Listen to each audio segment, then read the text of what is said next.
Transurfers and the Transurfing Curious. I am Renee Garcia and this is TransurfingTV, the official Reality Transurfing YouTube channel that is endorsed by Vadim Zeland himself, the author and creator of Reality Transurfing.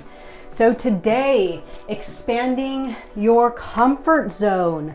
I know a lot of people that are messaging me and reaching out, and people on ITI, and even people in my life, in my real life, that are really challenged by sticking with routine, which is safe and comfortable and really has just provided us, when we are in a routine, with the things that we want, or connected us with our intentions that we set at the time. But if we want new things, if we set new intentions, if we want to kind of climb to a higher track and maybe achieve or gain something in addition to what we already have, it comes down to expanding the comfort zone, because you'd already have that stuff if you were living with that possibility, which is kind of confined by the parameters of what we feel is possible. I don't know if that just made sense, but I will try to explain it a little more as we go along.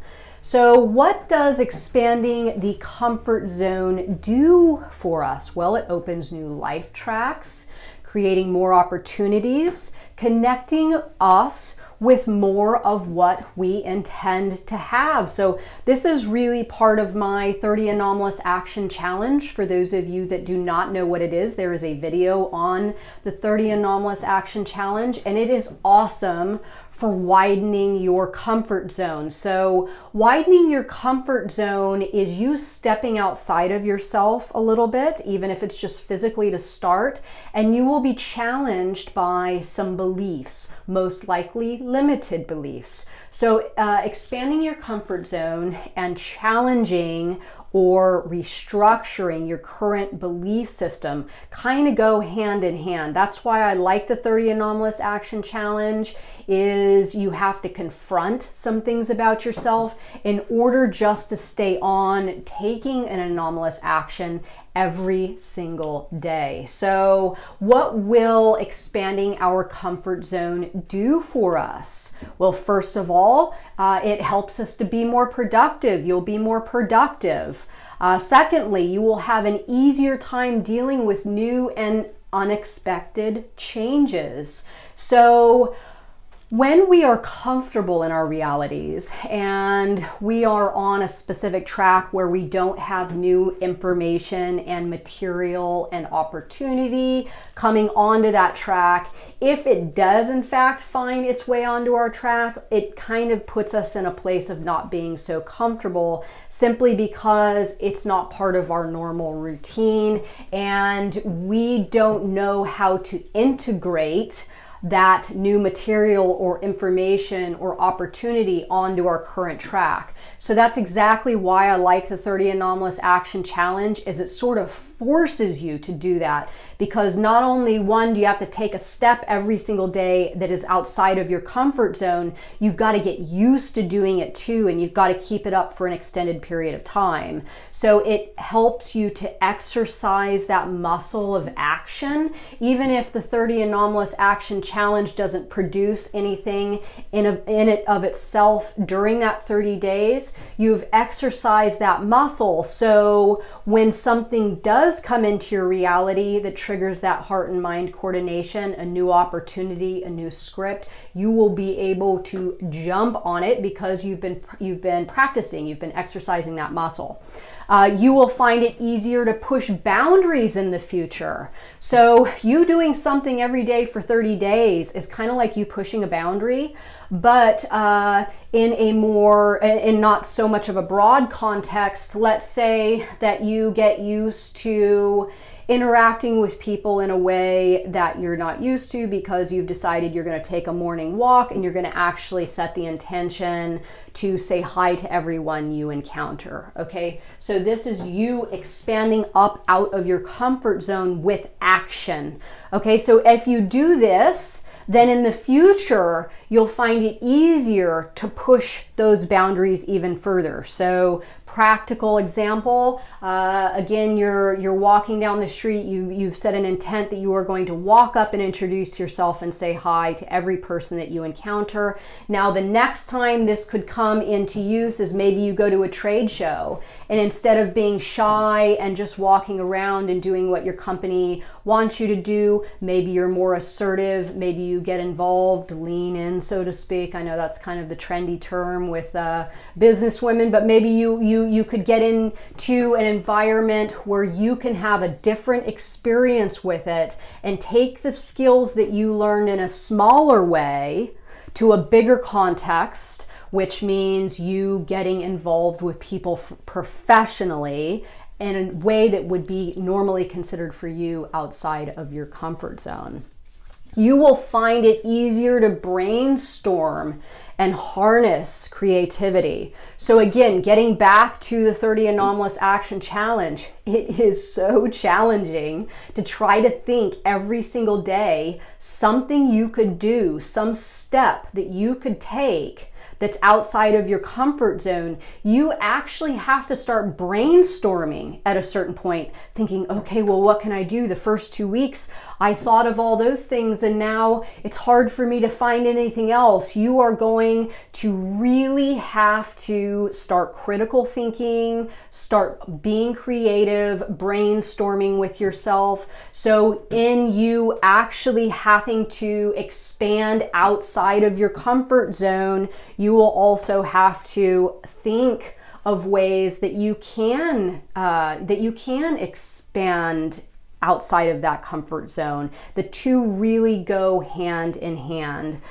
So these are some ways that you can actually do that in a very small way to start, but they are effective, and you can grow and create more as you go along. And of course, you can also take the 30 Anomalous Action Challenge. I think it should be taken by everyone because it gets so much stuff happening. It gets that critical thinking, that creativity, that brainstorming, that limiting beliefs. It totally helps with limiting beliefs because you're practicing away from your limiting beliefs. You're expanding your comfort zone. You're taking action in your reality. You're creating new material and new information and new life tracks, all just swirling around you. And it is an awesome practice. So again, if you haven't started to take it, I would highly suggest doing so. It is like magic what can come of it. So a few things you could start doing today to expand your comfort zone. Do things differently every day. So again, routine, monotony, these things keep us safe. These things keep us within the confines of our belief system. They keep us in our comfort zone.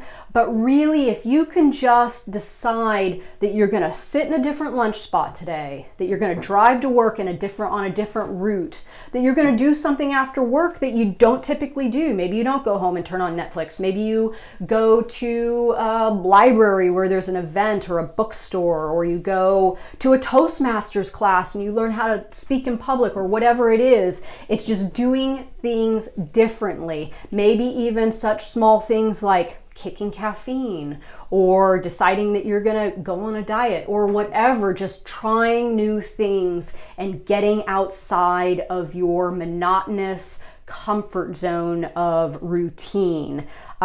Take time making decisions. So this is for those of you that are quick to make decisions.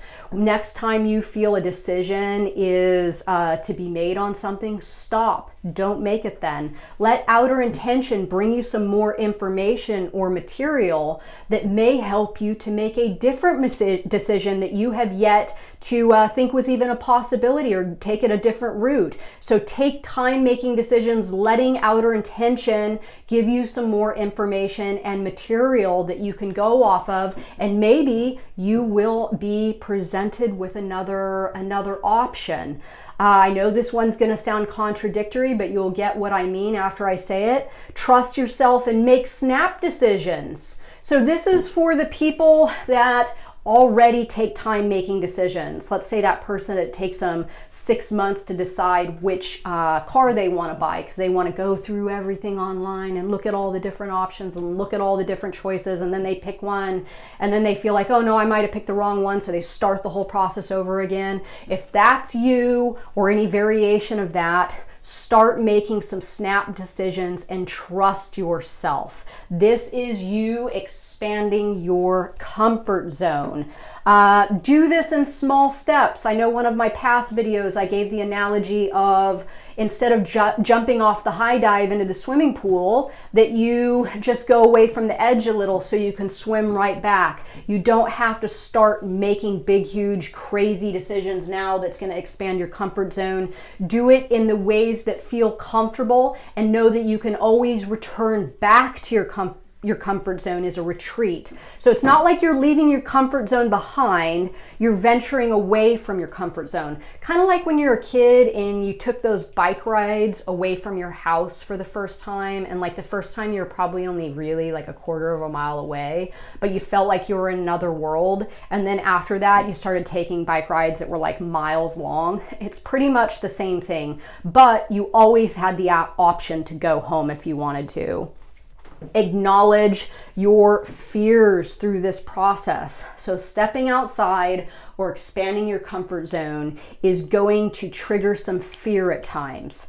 Those fears are constructed via your belief system. So this is an excellent opportunity for you to get triggered in a way where you can acknowledge or shine light on an attribute of your belief system that may be keeping you stuck. So this is awesome, obviously, because here we are taking action to expand the comfort zone, and then at the same time we are actually sort of initiating some fears and limiting beliefs to come up, so then we can go, there's one, I see it now. Because when we're stuck in our routine, it's hard for us to see the limited belief structure that's keeping us there. When you can just slightly step out of it, those uncomfortable sensations, those fears, all that stuff can start to really come up in a way, not in a bad way, but in a good way, showing you what's there. I have completely changed my life by these steps, and doing stuff outside of my comfort zone, realizing my fears were part of my limited belief structure, then working with that and making my belief structure something new. And sure enough, it is working like magic, and I am climbing up out of my comfort zone, and I'm doing all sorts of shit that I never, ever thought I would ever be able to do or was ever capable of or anything. So I am really curious what you all are going to say about this one. Let me know your thoughts, any questions. I would love to answer. And please like this video if you do in fact like it. And I hope to hear your stories of you expanding your comfort zone. Bye guys.